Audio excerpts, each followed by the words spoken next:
Gravity Rush is an action-adventure game developed by Japan's studio and published by Sony for the PlayStation Vita on the 9th of February 2012. The game was originally being developed for the PS3 before development was shifted upon the Vita's launch, as the devs decided the system was perfect for the game, and they were right. Gravity Rush feels right at home on the system. Although objectively speaking, the PS4 remaster, appropriately titled Gravity Rush Remastered, does play a little bit better, and that is also the gameplay you're currently seeing, although the Vita version still looks amazing given the system it is on and what it was capable of. The game was directed by Keiichiro Toyama, the mind behind the first Silent Hill, and even though now unfortunately Japan's studio has been shut down by Sony, albeit the employees merged with Team Asobi, the team responsible for Astro's Playroom, the legacy of Gravity Rush still lives on with the recent leaks of a possible movie being in the works, which suggests to me that this series will not be laying dormant for that much longer. And so, while we wait for more of this series to hit store shelves, in this video I'll be diving deep into the original Gravity Rush game, saying what I like about it, what I love about it, and even some things that I don't particularly like, along with summarising the very strange story of the game. Just a little spoiler warning there, although this game isn't particularly narrative heavy, so knowing details isn't too much of a big deal. Anyway, without further ado, let's jump right in to the world of Gravity Rush. The game begins with you beating the shit out of an apple until it falls down and somehow survives, rolling all the way through Hexaville, I don't fucking know how to say it, before finally bumping our beloved protagonist Cat on the head, waking her up after she fell from the sky. Where from? Nobody knows, not even she does, okay? She's an amnesiac. She doesn't have a name until our buddy Sid, our very trustworthy cop friend, gives her one, which is just the animal she hangs around with, so, you know, like, super creative. And then after the apple hits her head, which is a pretty cool bit of symbolism there, which comes into play in, like, Gravity Rush 2, she runs and finds some guy whose son is trapped in the sky, almost being sucked away by a gravity storm. The man says he saw her fall, so doesn't trust that she doesn't have crazy powers because she survived. Oh yeah, that's why. Then her cat, who she calls Dusty, starts glowing, and forces her to fly. This is the core gameplay of Gravity Rush. You play around and manipulate gravity, which helps you to attack the enemies of the game, called Nevi for some reason. I don't know what that means. Cat saves a kid and tries to save their house, but apparently Yuji and his shit dad weren't having any of that, so Cat runs away and decides to kick a door and do some monologuing. Then she gets a job for about 5 minutes, finds a pipe in the sewers, steals a bunch of beat-up furniture and says, yep, I'm living here. After that, our good policeman Sid calls up Cat for a job, so she goes out and steals a gem, returns it to, oh shit, this is Alias, never mind. Who's Alias? The antagonist of the game. Well, one of them anyway, he's not the main one. Then you go out on a quest before finding Gade, one of the world's creators, basically a god, I don't know how that works, who has lost parts of the city in another dimension known as a rift plane, where parts have ended up due to being caught in the gravity storms. You do this 3 times throughout the story. I won't mention the other times in detail, they're all the same thing. You then visit the wonderful pleasure, it's French, I don't know, where you newt a guy who tells you some girl is being super weird, and then you find out she's captured by some giant spider Nevi, which you then kill. In the next rift plane, at the end you meet Raven, who decides is sick of your shit and fights you. You beat her, she fucks off, and everyone is happy. After that, your buddy Sid tells you about some bombs, you stop them from blowing shit up, and then you go find Alias again, who has a gem. He transforms into this big annoying enemy and you have to kill it. Okay, pause for a sec, I've got a complaint. This boss fight is foul. This happens elsewhere too, but in this fight specifically, I find myself missing the gravity kicks so often. Look at this gameplay you're seeing, look how many I miss. Maybe I'm just shit, that could be it. It feels like every time I'm about to hit the weak points, Cat's aim goes off and I miss at the last moment. Like, I was already aiming at it, why did I miss? It got incredibly frustrating. It's not much about skill, I don't think, because sometimes it's entirely anyone's guess as to when and where the big fella's gonna move. You can pick up on patterns, but sometimes you just can't predict it. He's just gonna move sometimes. And then other times he nudges slightly and you still miss, so it's like, what's even the point? The combat in this game is great fun, but damn was this part annoying amongst others. However, it works well overall. Anyway, back to the story summary. After visiting another rift plane, a swarm of Nevi invade the city, so you got to get rid of them, meet the military, have a quick chat, and boom. Then Kat visits the big downtown area of the city, Vendor Center. I don't know if that's how you say it. Where she meets a girl who says she dropped a letter, so Kat leaps down and can't find it, but gets curious, so she keeps going. Eventually, she ends up in a tunnel where her powers go away. She does this a couple more times before Raven rocks up, because of course she does. You just gotta avoid her, and then Cat falls and ends up in some little village way beneath the world. Some little kids capture her because they're weird, and then she does a little bit of self-loathing, and then she escapes. That was not the right word to use there. She's not self-loathing. She's being narcissistic. Then some big guy comes along called Nushi, who Raven and Cat both team up to kill. Oh, they're friends now. Cool, awesome. Then you meet another creator, Cyanea, because there's multiple gods, I guess, who takes Cat to some trippy weird world where she meets a woman in a strange white outfit. I wonder who that could be. Sees a castle, but before we see the woman's face, Cat is brought back to reality. Her delusion has been destroyed. After this, Cat and the others head to the Ark, a mysterious vehicle which got caught in a storm and trapped the kids down below the city for years. Somehow they got it working, but the big cunt attacks again, so they deal with him and then successfully bring the kids back to the city. Once Cat gets back, she realizes time is weird. Time is really slow at the bottom of the world, so when Cat returned, multiple years had gone by. Can I just say, I think that's really, really good world building. It's super, super cool. It's a really cool element of the world building in this game, because the world building is just really good in this game in general. Anyway, then Cat helps some guy with some sensor things who actually ends up being a dick. Oh, what a shame.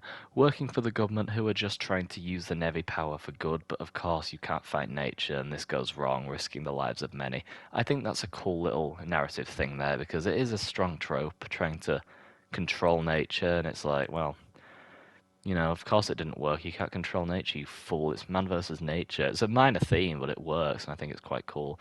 Anyway, Cat fights some devoted military woman before bringing her to her senses. Dusty gets fucking sucked up, but then he's fine. Cat, Raven, and the military woman beat up the big ball bastard, and the game ends. Story over. So, that's the plot summary. Now let's go over some more general stuff. The art style in this game is super fucking cool. Okay, you've seen it in the gameplay already. I don't need to say it, but I'm saying it anyway. This game absolutely oozes style no matter where you look. It's seriously the most beautiful 3D game I've ever played. I say 3D because 13 Sentinels exists, but damn does this game come close to looking as good. I adore the subtle detail in the way the map loads in as well. It's all dark, like just one thing, and then it loads in when you get closer. Especially when you go into different parts of the city, the sky is like a greeny color in downtown, but then it's purple, a really vivid purple in the Pleasure Quarter. It's really, really cool. Can I just say, it's awesome. The comic style and the made-up language is super cool as well, which all serves to add to this amazing art style and atmosphere this game has. They all complement each other beautifully, I think. The music too. Let me just play one of the best songs in the game and tell me it's not fantastic.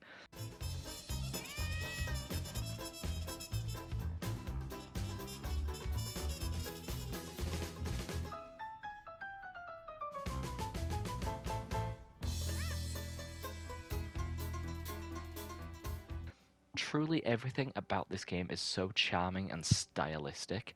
Everything flows together and feels like a genuine piece of artwork that you're controlling. It's like you're controlling a painting, is what this game feels like sometimes. How about the gameplay? It's the most unique gameplay style I've ever seen. Everything about this game in general is unique. You're never going to see people give accurate recommendations for games similar to Gravity Rush because there truly isn't anything quite like it out there. I will complain here though, I wish the combat was more diverse, okay? Outside of the gravity kick, you have what, like three different special abilities which you can only use every now and then. The gravity kick is the only like proper attack you can use really because the normal kick, while effective on the small guys, you can't do much with it because most of the enemies are flying or moving fast to the point where you can't accurately kick them, so it just doesn't work most of the time. So basically, I just wish they did more with it, made it more unique, more diverse.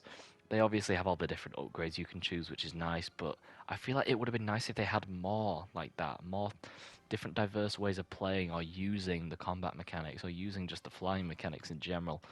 But they didn't, unfortunately, which is one of my complaints about this game. They did add some extra styles in Gravity Rush 2, thankfully, but in the first game, the combat can feel a bit shallow at times, even if still undeniably fun. What about characters? Most were boring, to be honest. There was like 5 good characters. The rest were just forgettable, unfortunately. However, the ones that weren't boring, I really enjoyed. The 3 I liked the most, I did like some of the others. Like, for example, I enjoyed the creators, like Gade and Cyanea. Everyone else outside of that, and the main three were just a bit boring, though, to be honest. The three I liked mostly were Cat, Raven, and Sid. They're really, really cool, and they're still really cool in Gravity Rush 2 as well, with an equal amount of screen time. They are great characters. I enjoy them a lot, and their individual personalities. Cat, especially as a protagonist, is amazing. I adore her design, personality, and overall vibe.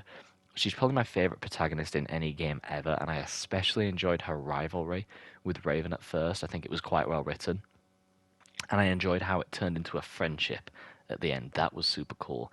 And Sid as well is really fun as a character. I love how clumsy and funny he can be, and he's just kind of like he takes himself seriously, but also not at the same time. He's kind of comic relief in that regard. So when terrible things are going on with the Nevi, he's just there, and it's like you can count on him to make you smile. He's a cool guy. I do love Sid. But yeah, I love it. I love how silly he can be, and the chemistry between him and Kat is amazing. For the longest time, I thought there was going to be a romance subplot between Kat and Sid, but they didn't do that, and I guess it's probably good they didn't because they do feel more like friends than lovers, to be honest. Although I did kind of assume they were going to go down that route. There's a few scenes and moments where it's like, okay, what are they trying to say about Kat and Sid here? But generally speaking, they didn't dive into anything like that, which is cool. Is cool. I'm fine with that. Raven's reasoning for being a villain, well, not a villain, obviously, but acting the way she does is incredibly understandable as well.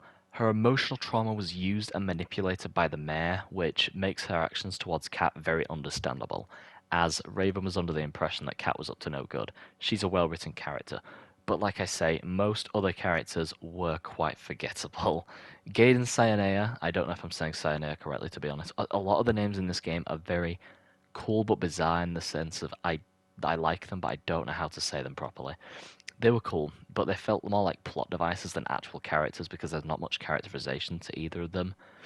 Well, their entire gimmick is obviously being gods. They exist because they do, that's all there is to it.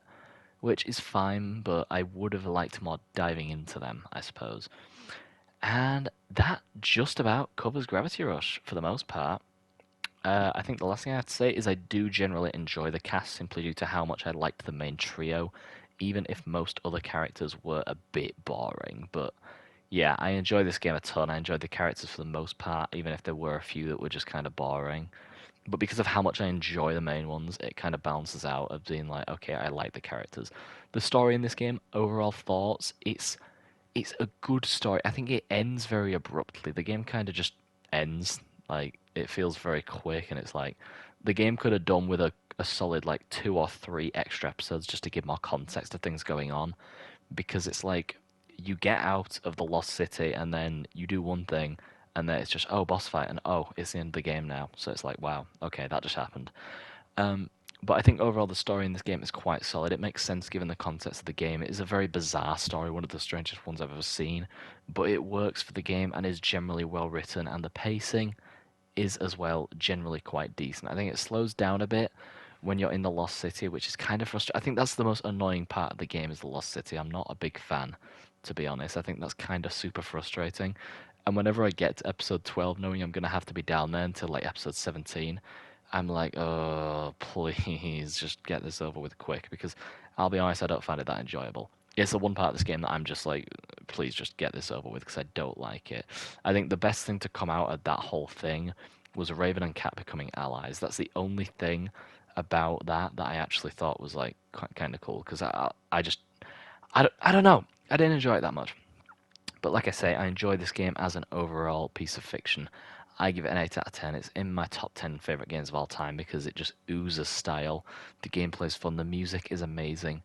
Everything about this game just complements itself really well and works. There was so much passion and drive put into this game, and you can tell from playing it because it's just so obvious how much passion they had to create this project, and it paid off because this is still to this day considered one of the best PlayStation Vita games of all time, and it's also one of the best sold PlayStation Vita games of all time, despite, funnily enough, still being an underrated game because, well, it's a first-party Vita game, so not a lot of people have actually played it.